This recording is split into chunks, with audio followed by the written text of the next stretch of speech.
The great happiness. बुद्धं शरणं गच्छामि। पच्यति पापं अथ पापो पापानि पसति। पापी व्यक्तीला जोपर्यंत पापाचे फळ प्राप्त होत नाही तोपर्यंत पाप करणे गोड वाटते, परंतु जेव्हा पापाचे फळ भोगायला सुरुवात होते तेव्हा त्या व्यक्तीला पापाचे फळ दिसायला लागते। भद्रोपे पश्यति पापं यावं भद्रं न पश्यति।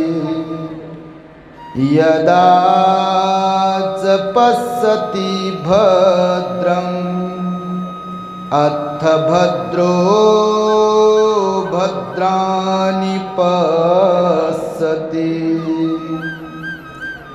पुण्याचे फळ जोपर्यंत प्राप्त होत नाही तोपर्यंत व्यक्ती पुण्यालाही वाईट समजतो, परंतु जेव्हा पुण्याचे फळ प्राप्त होण्यास सुरुवात होते तेव्हा पुण्याचे फळ दिसायला सुरुवात होते।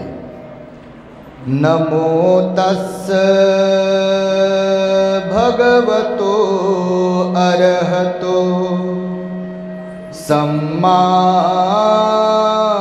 सम्बुद्धस्स। नमो तस्स भगवतो अरहतो सम्मा सम्बुद्धस्स। नमो तस्स भगवतो अरहतो सम्मा सम्बुद्धस्स। संपूर्ण विश्वाला ज्यांनी सुख, शांती, मानवता तथा दुःख मुक्तीचा आर्य संदेश दिला असे ते दुःख मुक्तीचे मार्गदाता, दुःखमुक्त महामानव, महान कारुणिक तथागत भगवान सम्यक संबुद्ध तथागतांनी आपल्या शुद्ध प्रज्ञेतून निर्मिलेला सद्धम्म आणि त्याच सद्धम्माचा गेली 2500 वर्षांपासून सातत्याने अहोरात्र प्रचार आणि प्रसार करणारा पूजनीय भिक्खू संघ, ज्यांच्या महान आणि असीम त्याग प्रभावामुळे आपल्याला जो हा अनमोल असा बुद्ध धम्म लाभला आणि ज्यांच्यामुळे आपल्याला हे एवढे मोठे वैभव प्राप्त झाले, असे महान युग प्रवर्तक, भारतीय राज्यघटनेचे शिल्पकार, परमपूज्य बोधिसत्व डॉक्टर बाबासाहेब आंबेडकर आणि सर्वच परिवर्तनवादी संत महापुरुषांच्या महान अशा विचारांना स्मरून आज या मंगलमय दिनी संत गाडगे बाबा यांच्या जयंतीच्या मंगलमय दिनी नागपूर जिल्ह्यातील उमरेड तालुक्यातील या छोट्याशा सुकळी पोस्ट हिवरी या गावामध्ये लुंबिनी वन बुद्ध विहाराचे लोकार्पण आणि बुद्ध रूपाची प्रतिष्ठापना पूजनीय भिक्खू संघाच्या शुभ हस्ते या ठिकाणी संपन्न होत आहे।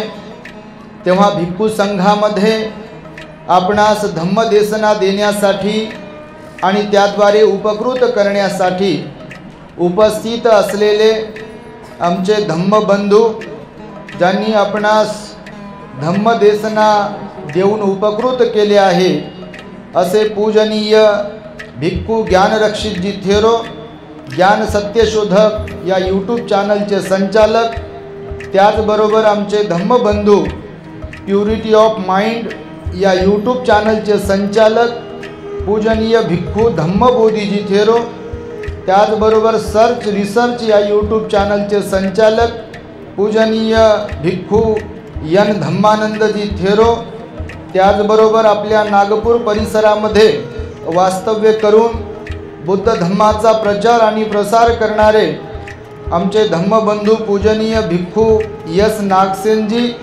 त्याचबरोबर पूजनीय भिक्खू देवानंदजी, पूजनीय भंते यस प्रज्ञाशीलजी चांपा सुकळी उमरेड आणि पूजनीय भंते धम्मशीलजी नागपूर आणि त्याचबरोबर श्रमण आनंदवर्धन बोधी अंभोरा, त्याचबरोबर ज्यांच्या निमंत्रणावरून आम्ही इथे उपस्थित आहोत, ज्यांनी बौद्ध समाजासमोर एक आदर्श ठेवलेला आहे।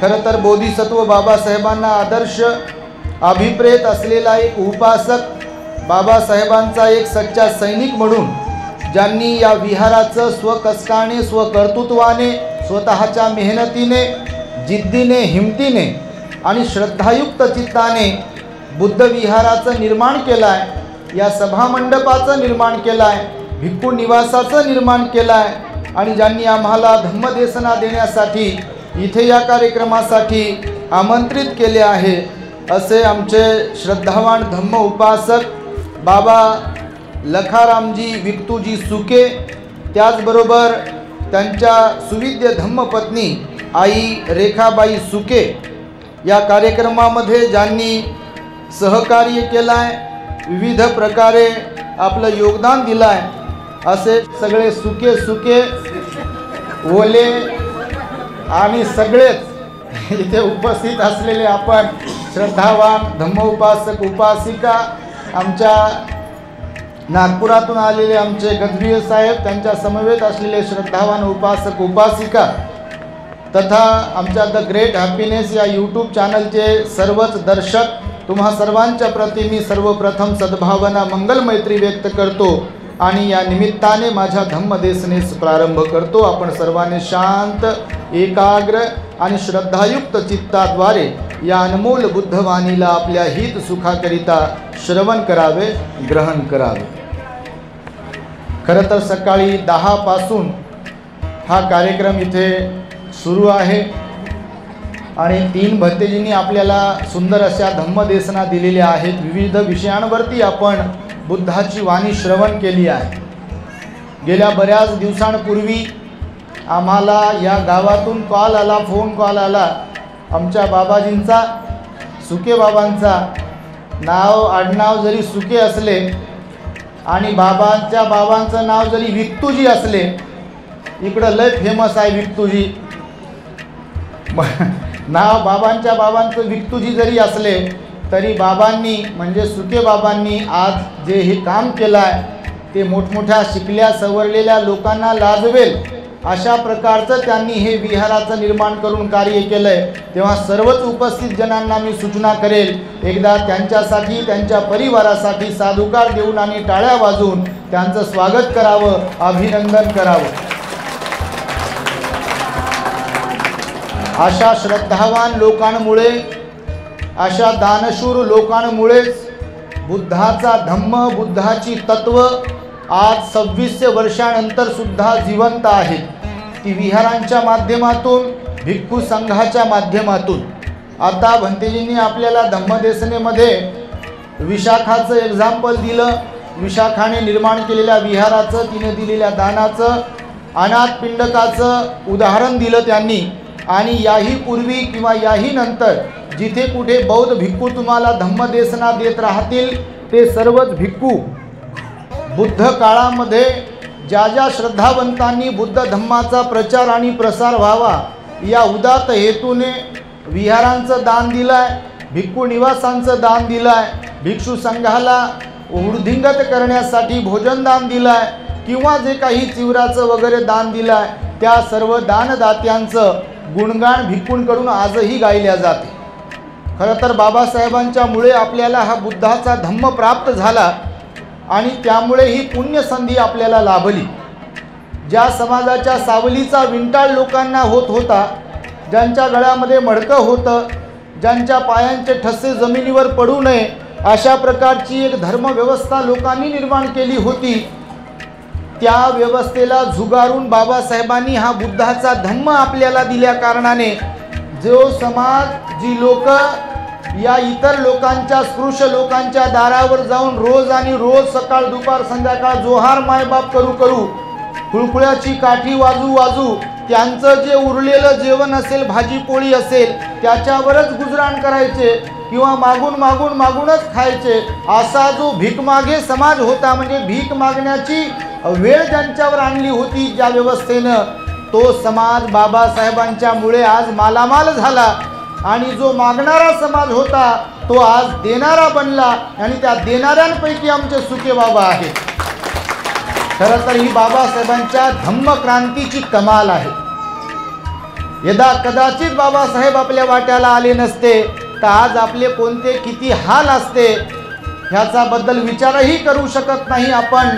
अंगावर शहारे येतात की जेव्हा बाबासाहेबांनाच त्या गोरेगावामध्ये बैलगाडीतून खाली उतरवलं होतं महासमाजातला विद्यार्थी असल्यामुळे, अंगावर शहारे येतात, अंगावर काटे येतात की जेव्हा विलायतेला जाऊन, विदेशामध्ये जाऊन उच्च शिक्षण घेऊन देखील या भारतामधल्या गुजरातमध्ये बडोद्याला जेव्हा नोकरीला बाबासाहेब गेले तेव्हा तिथे जरी शिकले सवरलेले होते, सुटाबुटात पोटात आणि स्वच्छ राहणीमान असणारे जरी असले तरी सुद्धा केवळ जातीने महार असल्या कारणाने ज्यांच्या सावलीचा विंटाळ होत होता, ज्यांनी त्या फायलीला हात लावला म्हणून त्या फायली बाटतील, ऑफिसातल्या खुर्चीवर बसले, टेबलचा वापर केला आणि ते सर्व काही बाटेल, विंटाळ होईल म्हणून गोमूत्र ज्यांच्यावरती शिंपडल्या जात होतं, अशी वेळ ज्या बाबासाहेबांवरती आली होती आणि ज्या बाबासाहेबांना जातीमुळे त्याच बडोद्यामधून रूममधून हाकलून लावलं रात्रीच्या 12 वाजता आणि जे बाबासाहेब तिथे रडले आणि केवळ रडलेच नाही तर ज्यांनी संकल्प केला की जी माझ्यावरती वेळ आली आहे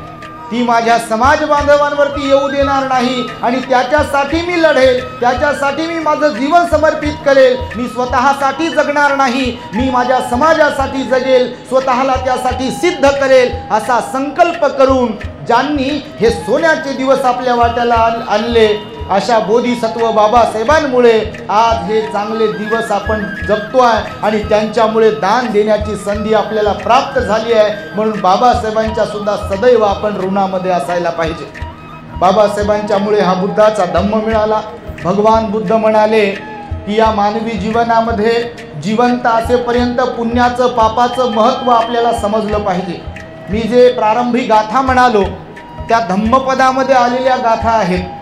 भगवान बुद्ध म्हणतात की पाप करणाऱ्या व्यक्तीला जोपर्यंत पापाचं फळ भोगायला प्रारंभ होत नाही तोपर्यंत त्या पापाचं महत्त्व कळत नाही, म्हणून तो पुन्हा पुन्हा पुन्हा पुन्हा पाप करतो. त्याला ते पाप करणे गोड वाटते, परंतु जेव्हा पापाचं फळ भोगायला सुरुवात होते कोणत्या ना कोणत्या रूपाने तेव्हा मात्र वेळ निघून गेलेली असते आणि त्याला तेव्हा कळते की अरे पापही असते.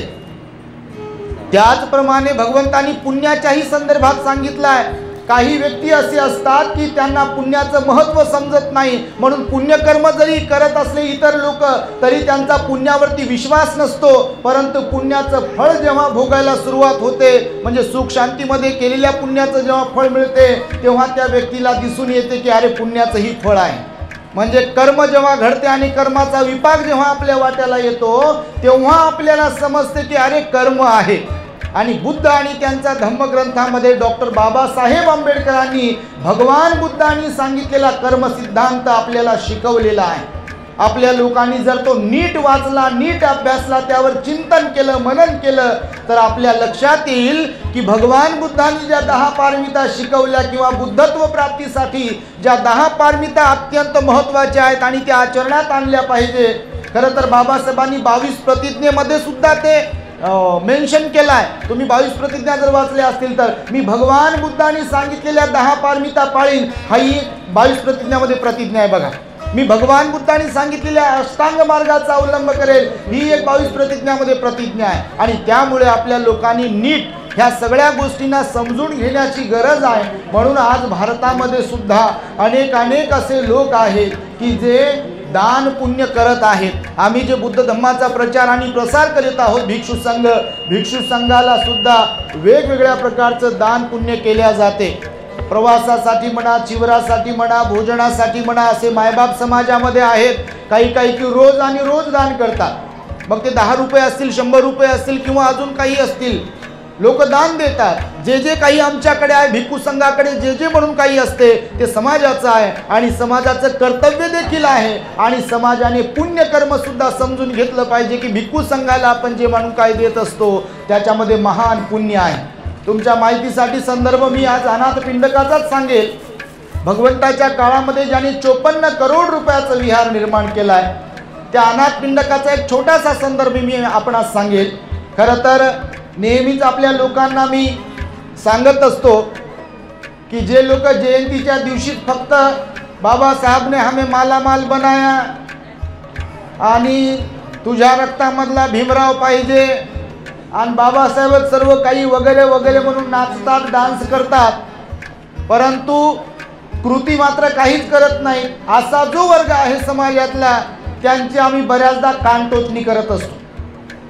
त्यांना सांगतो आम्ही नेहमी की बाबासाहेब म्हणाले की केवळ माझ्या नावाचा जय जयकार करू नका, तर मी सांगितलेल्या गोष्टी तुम्ही प्राणपणाने पाळा, त्यातच तुमचं हित आहे. म्हणून समाजाचे तुम्ही देणेकरी सुद्धा आहात, समाजाला तुम्ही दिलं सुद्धा पाहिजे. केवळ स्वतःचं पोट भरायचं आहे आणि स्वतःसाठी जगायचं आहे अशा प्रकारच्या विचारांना मनामध्ये बाळगून तुम्ही जीवन जगता कामा नये.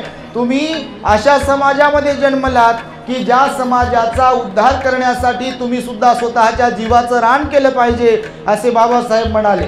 बाबासाहेबांच्या जीवन कार्याचा आपण जर विचार केला तर बाबासाहेब स्वतःला चांगलं बनविण्यासाठी तर जगले, शील पालन करण्यासाठी जगले, दान पुण्य करण्यासाठी जगले बाबासाहेब, अभ्यास करण्यासाठी जगले, एक स्वतः आदर्श व्यक्तिमत्व स्वतःमध्ये निर्माण करण्यासाठी म्हणून जगले, परंतु त्यासह समाजासाठी आणि देशासाठी सुद्धा बाबासाहेब जगले.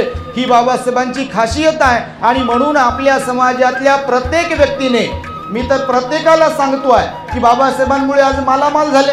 जर एक सुके बाबा, गावात राहणारा, ग्रामीण भागात राहणारा एक आपला बाबा, एक आपला बंधू जर आपल्या गावामध्ये आपल्या स्वतःच्या शेतीतला थोडासा काही भाग, मग तो बहिणींच्या वाट्याचा असेल, आपल्या वाट्याचा असेल, भावाच्या वाट्याचा असेल किंवा आई वडिलांच्या जमिनीतला तो वाटा असेल, त्या सगळ्या शेतीच्या वाट्यातून एक वाटा बाजूला करून त्याच्यामध्ये जर समाज उपयोगी किंवा बुद्ध धम्माचा प्रचार आणि प्रसार व्हावा म्हणून बुद्ध विहाराचं निर्माण करत असेल, एवढ्या सुंदर अशा त्या विहारामध्ये एक सुंदर अशी मूर्ती जर प्रतिष्ठापित करत असेल, तिथे एक सभागृह निर्माण करत असेल आणि एवढ्या लांबून आम्हा भिक्खू संघाला बोलावून त्यांना चिवर आदी दान करत असेल, तर मी म्हणतो समाजातल्या नोकरीला असलेल्या लोकांनी, मालामाल झालेल्या लोकांनी बाबासाहेबांच्यामुळे या आपल्या सुके बाबांकडून आदर्श घेतला पाहिजे, प्रेरणा घेतली पाहिजे आणि गावागावात अशी लोक,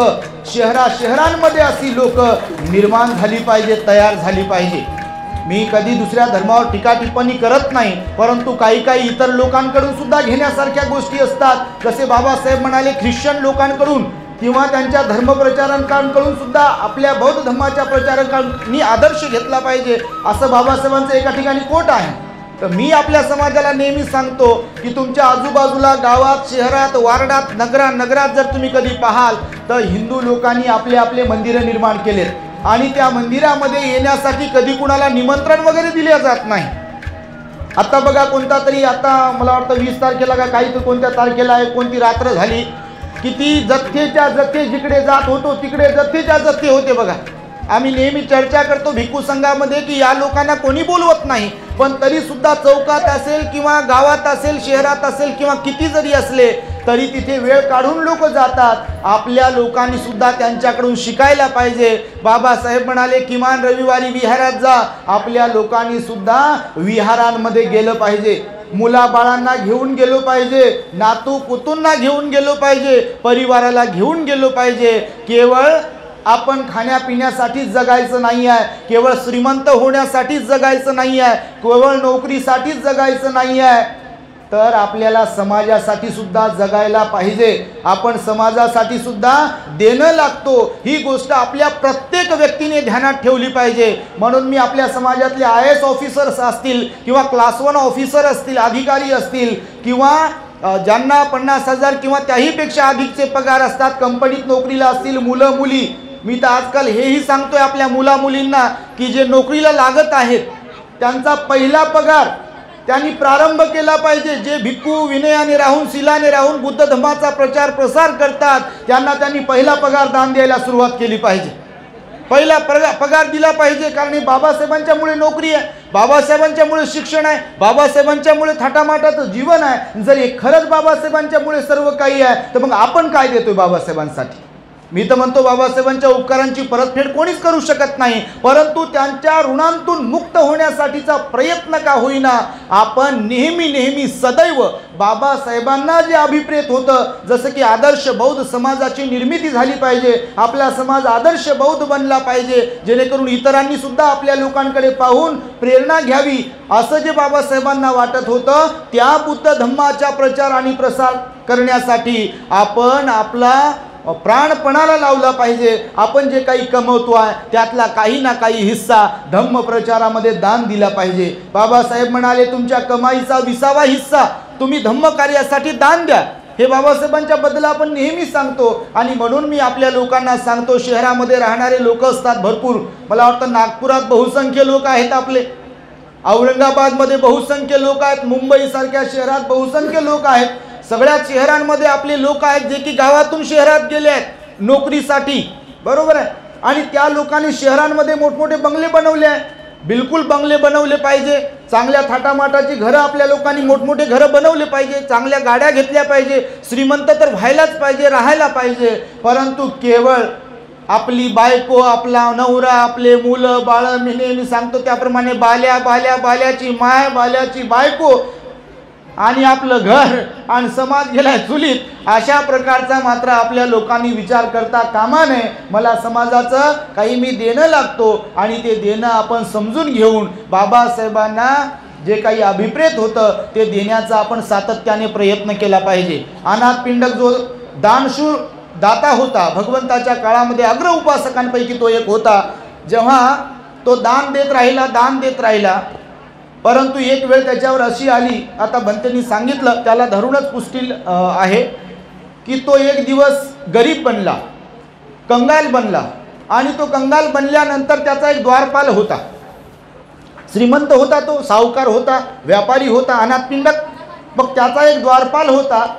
त्याने एक दिवस असं पाहिलं अनाथ पिंडकाकडे, अनाथ पिंडक थोडासा चिंतेमध्ये होता आणि त्याने अनाथ पिंडकाला विचारलं की मालक तुम्हाला काय झालंय, तुम्ही असे नाराज का बसलात, कशाचं दुःख आहे तुम्हाला, कोणी शिव्या दिल्या का तुम्हाला, कोणी काही अपमानित केलं आहे का तुम्हाला, काही चोरीला गेलं आहे का तुमचं, किंवा अजून काही तुमचं नुकसान झालं आहे का? आतापर्यंत मी तुम्हाला असं नाराज कधी पाहिलेलं नाही आहे, तुम्ही कधीच नाराज नव्हतात आतापर्यंत, पण आता नेमकं तुम्ही नाराज दिसताय, याचं काय कारण आहे? द्वारपालाने विचारल्यानंतर त्या अनाथ पिंडकाने सांगितलं द्वारपालकाला की अरे बाळा, माझी बुद्धावर, धम्मावर आणि संघावर श्रद्धा आहे आणि भगवान बुद्ध म्हणतात सुगतीसाठी किंवा मुक्त अवस्था प्राप्त करण्यासाठी मनुष्याने सदैव दान पुण्य करत राहावं। दानाला भगवंताने दागिना म्हटलाय, दानाला भगवंताने एक पुण्य धर्म म्हटलेला आहे आणि म्हणून परिपूर्ण मनाची अवस्था प्राप्त करण्यासाठी दान पुण्य करावं लागते। मी आतापर्यंत दान पुण्य करत आलो आहे श्रद्धायुक्त चित्ताद्वारे, परंतु आता माझी अवस्था अशी आहे की माझ्याकडे आता दान देण्यासाठी काही शिल्लक राहिलं नाही।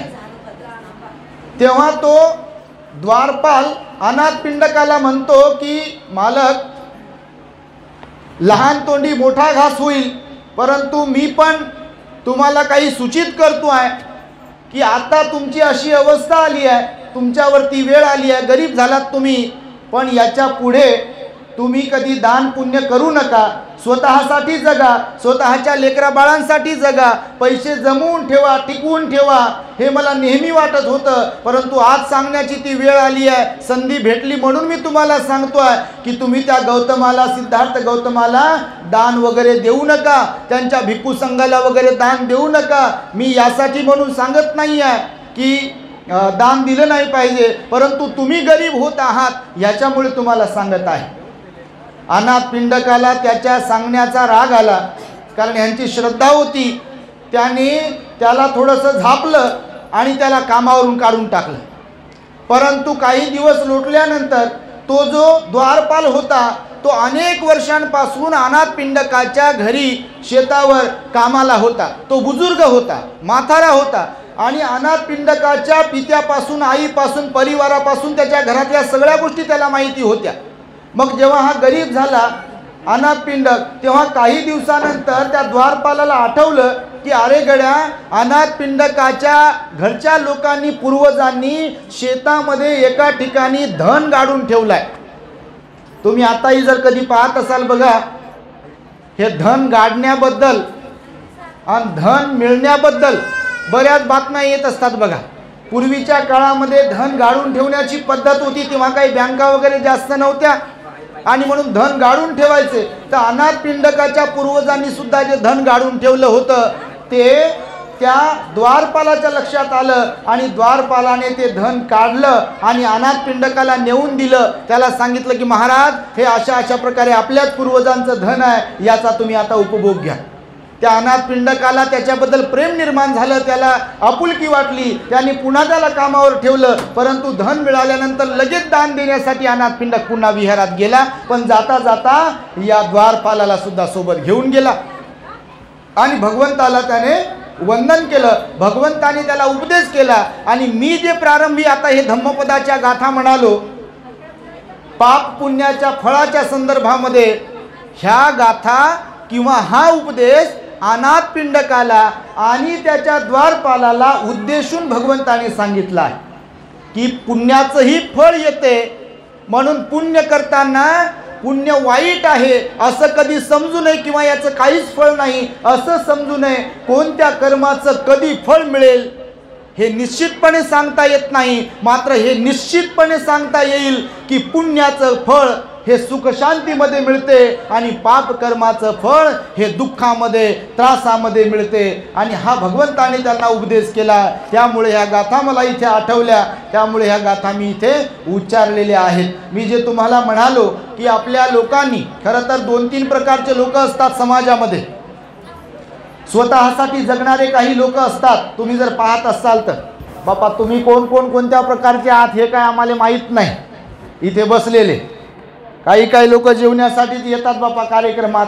आमचे भंतेजी थोडेसे रागावले तुमच्यावर की बा काही लोक तिकडं जेवणच करत आहे, काही लोक झाडाखाली बसले आणि खरंच काही लोक विहारात झोपले होते, काही लोक लेकरं सांभाळण्यात मग्न आणि काही लोक इथे धम्मप्रवचन ऐकण्यासाठी. काही लोक लांबून आले, जसे नागपुरातून उपासक आले, बऱ्याच ठिकाणावरून सुद्धा उपासक आले, गावातले सुद्धा उपासक असतील. तर भगवान बुद्धांनी सांगितलं बघा की सगळेच लोक सारखे नसतात. 2-3 प्रकारचे लोक असतात बघा या जगतामध्ये. काही लोक असे असतात की आपल्यासाठीच जगतात. काही लोक इथे असे असतात की ते फक्त स्वतःसाठी जगतात. माझं कसं पोट भरेल, मलाच कशी जागा मिळेल, म्हणजे कोणत्याही बाबतीत आता तुम्ही समजून घ्या, फक्त माझंच पोट भरलं पाहिजे, मलाच मिळालं पाहिजे, माझंच घर झालं पाहिजे, मलाच नोकरी लागली पाहिजे, मलाच संधी मिळाली पाहिजे, नाही का. प्रत्येक बाबतीमध्ये माझ्याच मुलीचं भलं झालं पाहिजे, माझ्याच मुलाचं भलं झालं पाहिजे, असा विचार करणारे लोक असतात बघा. दारू पिणारे लोक असतात तर ते स्वार्थी असतात, स्वतःसाठी जगणारे असतात. त्यांना बायकोचं महत्त्व कळत नाही, लेकराबाळांचं महत्त्व कळत नाही, संसाराचं महत्त्व कळत नाही, दानपुण्याचं महत्त्व कळत नाही, शील पालनाचं महत्त्व कळत नाही, ध्यानाचं महत्त्व कळत नाही. ते लोक स्वतःसाठी जगणारे आहेत बघा. असे काही लोक असतात बघा, स्वतःसाठीच जगतात. काही लोक मरमर करतात, त्यांना विहाराचं महत्त्व नाही, त्यांना भंतेजीचं महत्त्व नाही, त्यांना भोजनदानाचं महत्त्व नाही, त्यांना धम्मदेशनेचं महत्त्व नाही, त्यांना बाबासाहेबाचं महत्त्व नाही. फक्त जय भीम करतील असा, फक्त तेवढ्यापुरता जय भीम तर हो जय भीम. सोयरिकीला वगैरे पाहुणे येतात ना, आता काहीतरी म्हणावं लागतं म्हणून हा जय भीम तर जय भीम. असे काही लोक स्वतःसाठीच जगणारे, फक्त स्वतःचाच विचार करतील. मग ते गावातही राहणारे असतात, शहरातही राहणारे असतात, बिलकुल कधी तोंड दाखवत नाही. आम्ही शहरात राहतो, कधी कधी गावात जातो, कधी कधी पाहतो, लोक सांगतात, भंतेजी म्हणतात ते घर कधीच येत नाही. गावातही असे काही घरं असतात महाभाग लोकांचे, महाभागी असतात काही लोक, ते बिलकुल समाजात येत नाहीत. ते समाजाला नाव ठेवतील, भंतेजीला नाव ठेवतील, चांगल्या लोकांना नाव ठेवतील, जे करतात धरतात त्यांना नाव ठेवतील, सगळ्यांना नावच ठेवतील, पण आपल्या घरचं कधी समाजासाठी खर्च करणार नाही किंवा समाजासाठी वेळ देणार नाही किंवा बाबासाहेबांच्या तत्वावर चालणार नाही, भगवंताच्या तत्वावर चालणार नाही. असा एक वर्ग असतो जो स्वतःसाठीच जगतो. बिलकुल स्वतःसाठीच जगणारे काही लोक असतात, ते कधीच कुणाचे होत नाहीत आणि त्यांना कधीच वाटत नाही की आपल्या घरी कोणी यावं, त्यांना चहा पाणी करावं, त्यांना जेवण करावं, जेवू घालावं वगैरे वगैरे. असा एक वर्ग असतो सगळ्या समाजामध्ये, फक्त स्वतःसाठी जगणारा. दुसरा एक वर्ग असतो इतरांसाठी जगणारे लोक असतात काही काही. आता इतरांसाठी जगणाऱ्या लोकांमध्ये बरेच लोक येतात तसे, पण मी आता विचार केला बसल्या बसल्या, आई वडील हे मुलाबाळांसाठी जगतात बघा, म्हणजे इतरांच्यासाठी.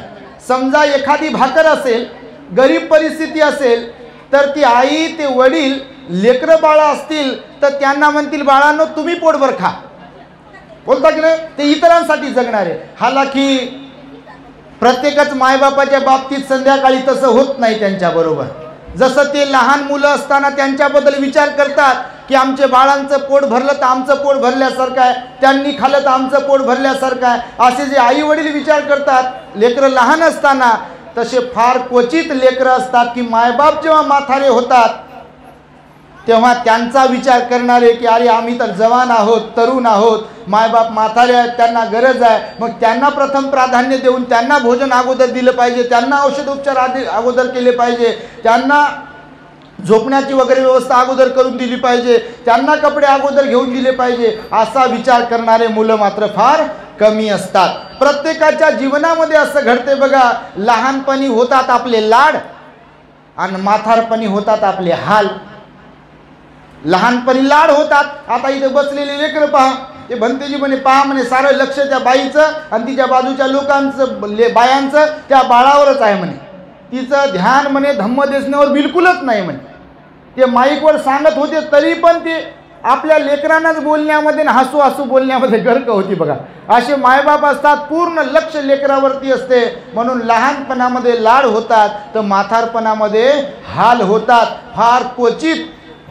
फार क्वचित लोक आहेत या जगतामध्ये असे की ज्यांनी आपल्या लेकरांना लाड दिले, लाड पुरवले, खाऊ पिऊ घातलं, लहानाचं मोठं केलं, त्याची परतफेड किंवा त्याची जाणीव ठेवणारे या जगतात फार कमी संतान आहे, औलाद आहे की जे म्हाताऱ्या मायबापाला असं झेलतील मीन्स त्यांचं पालन पोषण करतील. नाही तर अशा घटना घडतात. आम्ही आमच्या द ग्रेट हॅपीनेसवरती अशा बऱ्याच घटना सांगत असतो नेहमी.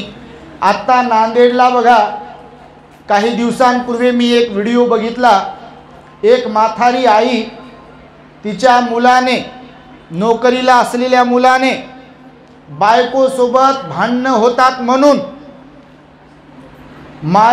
आईला बसस्टँडला आणलं. तिला अंधूक दिसत होतं त्या आईला, तिला ऐकायला कमी येत होतं. बसस्टँडला सोडलं आणि तिला सांगितलं आपल्याला गावाला जायचं, मी बिस्किटचा पुडा घेऊन येतो तुझ्यासाठी, आणि पोरगा फरार झाला. मागे मी तुम्हाला सांगितलं मुंबईला घडलेली एक हकीकत परळला, एल्फिस्टन रोडला. एक अशीच मुलगी स्वतःच्या मुलीकडे, म्हणजे मुलगा नव्हता तर मुलीकडे आई राहत होती, पण जावयाचा आणि त्या मुलीचा आईच्या प्रॉपर्टीवरती डोळा होता आणि आईला स्वतःच्या घरातून हाकलून लावलं. आईची एक खोली परळला होती, मुंबईमधली घटना. ती आई तिकडे जाऊन पाहते बा मी इकडे तरी राहील म्हणून, पण तिकडे सुद्धा मुलीने भाडेकरू ठेवलेले असतात. त्या भाडेकरूनं मारून त्या आईला, म्हातारीला हाकलून दिलं आणि ती रोडवर रडत बसली होती. मग दोन भले पती पत्नी तिथे आले, त्या आईला काही मदत केली आणि अशा प्रकारचा किस्सा घडला बघा. भगवान बुद्ध म्हणाले या जगात आपलं वास्तविक पाहता आपलं कोणीच नाही. मी नेहमी सांगतो जोपर्यंत मांस आहे तोपर्यंत वास आहे. मांस जर संपलं तर वास संपते. तसे मायबाप जोपर्यंत आपल्याला काही देत राहतात, आपल्या लेकरा बाळांना खेळवतील, आपल्याला काहीतरी आणून देत राहतील, तोपर्यंत मायबाप पण प्रिय असतात लोकांना. पण एकदा मायबाप खोकलायला लागले, एकदा मायबापाने अंथरूण धरलं, एकदा मायबापाने खाट धरली, औषध पाण्याला पैसे लागत असतील, तर तेव्हा मात्र अशा बऱ्याच अवलादी आहेत की आपल्या मायबापाकडे लक्ष न देणाऱ्या किंवा त्या नको नको वाटणारे मायबाप अशा अवलादी भरपूर आहे. म्हणून भगवान बुद्धांनी सांगितलं बघा की अशा प्रकारच्या काही लोक बघा आपल्या पत्नीचे पण होत नाही. मी आता सांगितलं तुम्हाला, त्या दिवशीची एक भगिनी सांगत होती की भंतेजी माझे पती अगोदर चांगले होते, आता चांगले नाही आहे. 2 मुलं झाले आणि 2 मुलं झाल्यानंतर तिला दुसरा कोणीतरी माणूस मुलगा आवडला आणि ती गेली त्यांच्याबरोबर 2 लहान मुलांना सोडून. ह्या घटना घडतात समाजामध्ये. तुम्ही वर्तमानपत्र किंवा न्यूज चॅनल्स पाहत असाल. म्हणजे एक तरुण मुलगी जिला 2 मुलं झाले, लग्न झाल्यानंतर ते 2 मुलं लहान लहान असताना तिचा जीव दुसऱ्या व्यक्तीमध्ये गेला आणि ती नवऱ्याला सोडून गेली, त्या लेकरांना सुद्धा सोडून गेली. असे स्वतःसाठी जगणारे काही लोक असतात. काही पती म्हणून लोक असतात की ते आपल्या बायकोला सुद्धा सोडून देतात, मायबापाला सुद्धा सोडून देतात आणि आयुष्य आरामाचं जीवन जगतात. बघा काही लोक असे असतात. मागे एका प्रवचनामध्ये मी तिकडे वसमतकडची घटना सांगितली होती. ऑफिसर झालेला मुलगा आपल्या मायबापाला सोडून देतो. बापाला कळते की बा आपला पोरगा ऑफिसर झालाय, तो ऑफिसमध्ये जेव्हा भेटायला जातो बाप बोलायला, तर तो मुलगा म्हणतो की हा माझा बाप वगैरे कोणी नाही आहे. तो त्याच्या नोकराला सांगतो की माझा पोरगा साहेब आहे. तर तो आतून साहेब सांगतो की तो बाहेर बसला म्हातारा कोण आहे त्याला हाकलून द्या. समाजामध्ये सर्वत्र अशा घटना घडतात, स्वार्थी माणसांच्या किंवा स्वतःपुरतं जगण्याच्या. आणि म्हणून मायबाप बघा लेकरांसाठी जगतात, परंतु काही लोक स्वतःसाठी जगतात, काही लोक इतरांच्यासाठी जगतात आणि काही लोक असे असतात की ते स्वतःसाठी पण जगतात आणि इतरांच्यासाठी सुद्धा जगतात. स्वतःसाठी पण जगतात. स्वतःसाठी म्हणजे कसं, तर स्वतःसाठी म्हणजे भौतिक धन दौलत कमवणे म्हणजे स्वतःसाठी जगणे असं नाही. तर भगवान बुद्ध म्हणाले स्वतःसाठी जगणे म्हणजे आध्यात्मिक दृष्ट्या जर विचार केला तर स्वतःला सिद्ध करण्यासाठी जगणे म्हणजे सिलवान बनण्यासाठी जगणे, संयमशील बनण्यासाठी जगणे, कायावाच्या मनावरती संयम ठेवण्यासाठी जगणे, असं सुद्धा याला स्वतःसाठी जगणे म्हणतात. म्हणून भगवंतांनी अत्तदीप भव सांगितलं बघा, स्वयंप्रकाशित व्हा. हे ऐकतो ना आपण, अत्तदीप भव.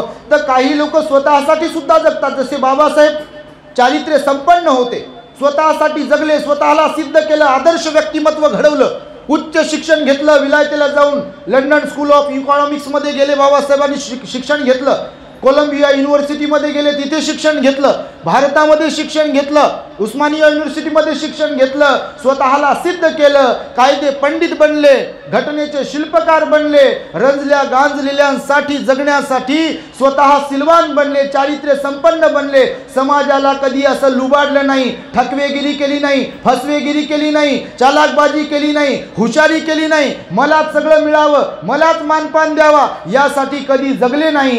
जे शेवटच्या माणसाचा विचार करत राहिले ते आपले बाबासाहेब होते आणि बाबासाहेबांचं व्यक्तिमत्व होतं. असे महापुरुष होऊन गेले आपले की जे स्वतःसाठी जगले सिद्ध करण्यासाठी, परंतु संपूर्ण जीवन समाजासाठी आणि देशासाठी समर्पित करीत राहिले.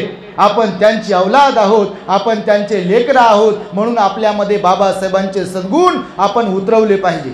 भगवान बुद्धांच्या बाबतीत विचार करा, भिक्खू संघाच्या बाबतीत विचार करा. जे प्रामाणिक भिक्खू आहेत म्हणजे चिवर घेतल्यानंतर जे प्रामाणिकपणे धम्माचं आचरण करतात आणि आचरण करून स्वतःला विनयधारी बनवतात, सिलवान बनवतात, संयमशील बनवतात आणि बाबासाहेबांच्या ऋणांतून मुक्त होण्यासाठी अविरतपणे अव्याहतपणे बुद्ध धम्माचा प्रामाणिकपणे प्रचार आणि प्रसार करतात. स्वार्थाला एकदम बाजूला ठेवून अशा बौद्ध भिक्खूंचं जीवन सुद्धा स्वतःसह इतरांच्या कामी पडते. आणि म्हणून मी समाजाला सांगतो, आपल्या बाबासाहेब भगवान बुद्धांनी सांगितलं की आपण स्वतःसाठी तर जगलोच पाहिजे, परंतु इतरांच्यासाठी सुद्धा जगलो पाहिजे. बाबासाहेबांचं कोट मी नेहमी सांगतो. बाबासाहेब म्हणाले, ज्या समाजामध्ये माझा जन्म झाला त्या समाजाचा उद्धार करणे हे माझे कर्तव्य आहे. अशी ज्यांना जाणीव आहे ते लोक धन्य आहेत.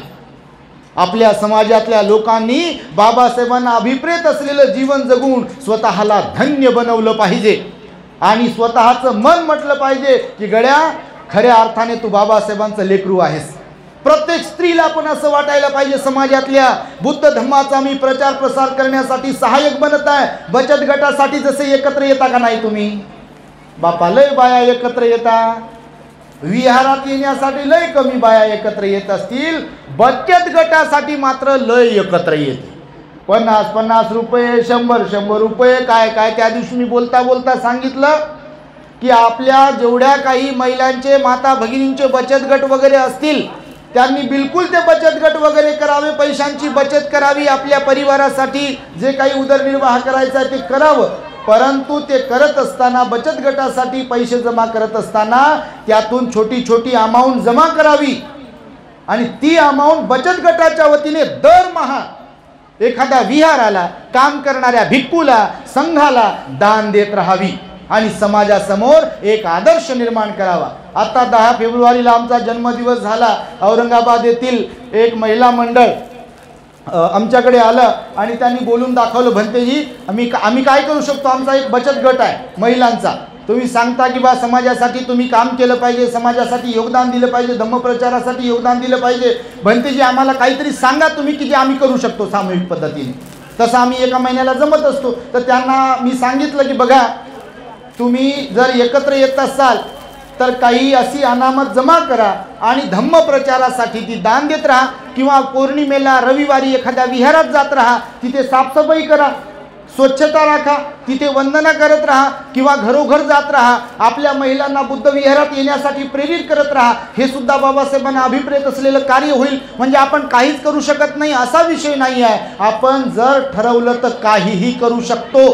2024च्या निवडणुकीत जर ठरवलं, जर बाबासाहेबांना अभिप्रेत काम करायचं आहे आणि ते प्रामाणिकपणे काम करायचं आहे आणि इमानीद्वारे काम करायचं आहे, असं जर आपल्या माणसांनी ठरवलं तर तुम्हाला सांगतो कितीतरी खासदार आपल्या समाजातून उदयास येतील, निवडून येतील, जर एकमताने नेत्यांसह, राजकारण्यांसह आपल्या समाजाने ठरवलं तर. 2024ला तुम्ही तशी तयारी करावी. कारण बाबासाहेबांना केवळ धम्मप्रचार प्रसार व्हावा एवढंच अभिप्रेत नव्हतं. धम्मप्रचार प्रसार तर व्हावा हे तर टॉपला बाबासाहेबांची संकल्पना होती, पण त्यासह धम्माचा प्रचार आणि प्रसार होण्यासाठी धम्माला राजाश्रय मिळावा सम्राट अशोकाच्या काळातल्यासारखा, त्यासाठी आपल्या समाजाकडे सत्ताही असावी. आणि म्हणून बाबासाहेब म्हणाले, तुम्हाला या देशाची शासनकर्ती जमात सुद्धा बनता आलं पाहिजे, पण त्यासाठी प्रामाणिकपणा अत्यंत महत्त्वाचा आहे. आणि आपल्या समाजाला मी नेहमी सांगत असतो की जर घोडं कुठं नडत असेल, जर पाणी कुठं मुरत असेल, ह्या सगळ्या गोष्टी आपल्याला माहीत असून देखील तर ते 2 गोष्टीत पाणी मुरते. एक तर अहंकार नडतो आणि दुसरा स्वार्थ.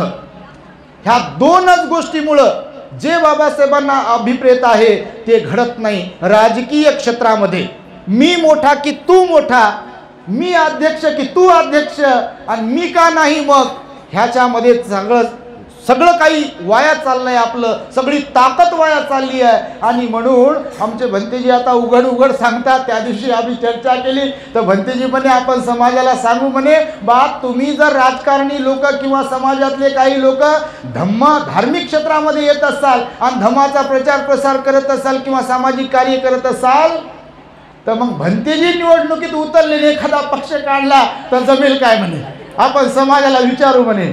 मी म्हटलं, बापा आताच काही ठिकाणी भंतेजी लोकांवर काम करणाऱ्यावर पण वार होतात. यांचं काही खरं नाही, यांचं काही खरं नाही, काहीच करत नाही असं म्हणतात. बापा काही एकच दृष्टिकोन असतो. काही लोकांचा गव्हासोबत किडे पण रगडवतात लोक. मी नेहमी लोकांना सांगतो, गहू वेगळे तर करा, किडे असतील तर त्यांना बाजूला फेकून द्या, इग्नोर मारा त्यांच्यावर. पण जे गहू आहे ते तर कामी येतील ना. पण काही लोकांची मानसिकता अशी की गव्हासोबत किडे पण रगडतात ते, आणि असं करता कामा नये. असं जर करत राहिलो तर धार्मिक क्षेत्राचं मोठं नुकसान होईल. म्हणून जे काम करणारे आहे त्यांच्यासोबत आपण असलो पाहिजे, त्यांना मदत करणारे आपण असलो पाहिजे. आणि त्यासाठी म्हणून इथे या ठिकाणी आपल्या सुके बाबांनी जे काही काम केलं आहे, खरोखर मी त्यांचं मनपूर्वक अभिनंदन करेल. विशेष त्यांचं आणि त्यांच्या सुविद्य धम्मपत्नीचं मी अभिनंदन करेल. मला वाटतं हे काही जास्त शिकलेले नाही आहे का, तुम्ही शिकलेले नाही, काय जास्त शिकलेले तर नसतील. आता काही माझ्या आईच्या वडिलाच्या वयाचे आहेत, जरी शिकले असतील तर 4वी 7वी काही शिकले असतील यदा कदाचित. हे 5वी शिकलेली आहे म्हणता बाबा, तुम्ही आहे? आई तर म्हणते अंगठाच आहे म्हणते, काही शिकली नाही म्हणते मी, नाही का? लोक अगोदर म्हणत होते अडाणी आई घर वाया जाई, तर मी तर म्हणतो या रेखा आईकडे आमच्या पाहून, रेखाच नाव आहे तुम्ही, या रेखा आईकडे पाहून मी तर म्हणतो बा ही अडाणी वाई आणि समाजासाठी आपला वेळ देऊन समाजाला पुढे पुढे पुढे पुढे नेई, अशा प्रकारचं त्यांचं कर्तृत्व आहे. नाही तर बाया टिकाठीपणी करत नाही. त्या भंतीजीने सांगितलं हसू हसू तुम्हाला, काही काही महिला अशा असतात. आमचं पण एक प्रवचन आहे आपल्या द ग्रेट हॅपीनेसवरती, महिलेने जर ठरवलं घरातल्या तर ती घराला स्वर्ग बनवू शकते, आणि जर ती बिघडलेली असेल, स्वतः ध्यानावर नसेल, तर ती स्वर्ग असलेल्या घराचा नरक करू शकते. ह्या आपल्या आई सुखी आई नरक बनवणाऱ्यांपैकी नाही, तर घराला स्वर्ग बनवणाऱ्यांपैकी आहेत. नाही तर हे तुम्ही कशाला करता? तुम्हाला काय करायचं? एवढा भंतीजीला बोलवता का? एवढा मोठा कुठं खर्च करता? भंतीजीला बोलवलं तर गाडीला खर्च लागेल, भंतीजीला बोलवलं तर चिवरदान द्या लागेल, एवढा मोठा खर्च होईल, लोकांना जेवण द्या लागेल, आणि एवढं कुठं काय काय करता? मग आपल्याला काय बाबासाहेब बनायचं का बापा? असे म्हणतील काही काही लोक म्हणत असतील. खाऊन पिऊन टम पोट भरलंय.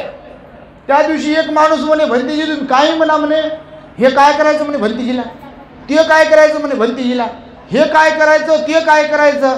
मी त्यांना म्हटलं साहेब तुमच्यासारखे जे लोक आहे, आता कधी कधी आपण डायरेक्ट बोलतो, म्हणजे भांडून बोललो नाही, प्रेमानंच बोललो. मी म्हटलं साहेब तेच लोक नाव ठेवतात किंवा तेच लोक असे म्हणू शकतात की भिक्षूंना किंवा काम करणाऱ्यांना दान देऊ नये, तेच लोक असे म्हणू शकतात किंवा विहारात जाऊ नये, तेच लोक असे म्हणू शकतात की धम्मदेसना वगैरेचं काही खरं नसतंय, तेच लोक असे म्हणू शकतात की विहार बांधू नये, की ज्यांनी ते कर्म कधीच केलेलं नसते.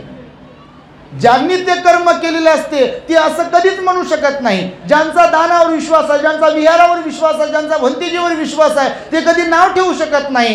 पण ज्यांची कंजूसी प्रवृत्ती आहे ते मात्र दात्यांना नाव ठेवू शकतात. ज्यांची श्रद्धा नाही ते विहारात जाणाऱ्या लोकांना नाव ठेवतात. आणि म्हणून तुम्ही दोघेही पती पत्नी आणि तुमचा सर्वच परिवार श्रद्धावान आहे, धार्मिक आहे. मी पुनश्च सरते शेवटी सांगेल की आपल्या नागपूर परिसरातीलच लोकांनी नव्हे तर संपूर्ण महाराष्ट्रातील आणि भारतातील लोकांनी या जोडप्याचं म्हणजे आपल्या रेखाई सुके, लखारामजी बाबा सुके या दोघा दाम्पत्याकडून आदर्श घेऊन, यांच्याकडून प्रेरणा घेऊन आपल्या स्वतःच्या गावात ज्यांचं पोट भरलंय, गावातून शहरात गेल्यानंतर ज्यांचं पोट भरलंय, ज्यांचा पोरगा लागलाय कामाला चांगल्या, ज्यांची पोरगी लागली कामाला चांगल्या, आणि जे स्वतःही चांगल्या कामाला आहेत, घर वगैरे चांगलं बनवलंय, गाड्या घोड्या घेऊन झाल्या असतील, तर त्या तशा लोकांनी आमच्यासारख्या भंतीजीला किंवा जे कोणी भिक्खू आहेत धम्मप्रचाराचं काम करताय त्यांना आपापल्या गावात न्यावं, भिक्खू संघाच्या मार्गदर्शनाखाली विहाराचं निर्माण करावं, भिक्खू निवास निर्माण करावं, आणि बुद्ध धम्माच्या प्रचार प्रसारासाठी आपली जी पेन्शन आहे त्यातला काही भाग सुद्धा दान देत राहावा. आणि तरच बाबासाहेबांना अभिप्रेत असलेला बुद्धमय भारत आपण निर्माण करू शकतो. आणि त्यासाठी म्हणून आपण प्रत्येकाने तशा प्रकारचं योगदान देत राहावं. पुण्यावरती विश्वास ठेवावा, त्यासाठी धम्माचा अभ्यास करावा. पापावरती विश्वास ठेवावा, त्यासाठी तसा अभ्यास करावा. अर्थात कर्म सिद्धांत समजून घ्यावा भगवंताने सांगितलेला, आणि सदैव पुण्यकर्म करत राहावं. आणि पुण्यकर्म केल्यामुळेच आपण या जीवनामध्ये अजरामर बनू शकतो. भगवान बुद्ध म्हणाले, जे लोक इतरांसाठी जगतात किंवा जे लोक समाजासाठी जगतात, जे लोक पुण्यकर्म करत असतात, जिवंतपणे सुद्धा त्यांना श्रेष्ठत्व प्राप्त होते आणि मृत्यूनंतर सुद्धा ते लोक अजरामर होतात. आणि म्हणून अजरामर व्हायचं असेल, जिवंतपणे श्रेष्ठत्व प्राप्त करून घ्यायचं असेल, तर या आईबाबांचा आपण आदर्श घ्यावा आणि स्वतःमध्ये तशा प्रकारची एक किंमत तयार करावी, स्वतःमध्ये तशा प्रकारची प्रवृत्ती निर्माण करावी, पात्रता निर्माण करावी. अशा प्रकारची मंगल आणि उदात्त कामना व्यक्त करतो आणि मी माझ्या शब्दांना इथे पूर्ण विराम देतो. भवतो सब मंगलम रक्षन्तु सब देवता सब बुद्धानुभावेन सदा सुखी भवन्तु ते.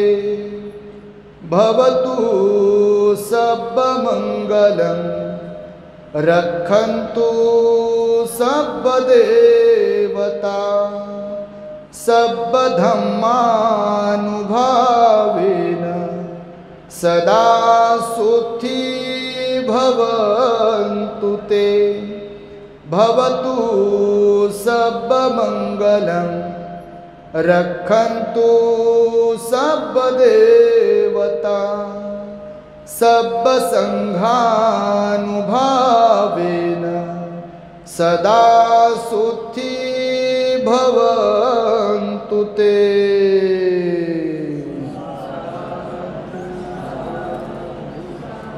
बुद्धं नमामि, धम्मं नमामि, संघं नमामि। The great happiness. बुद्धं शरणं गच्छ।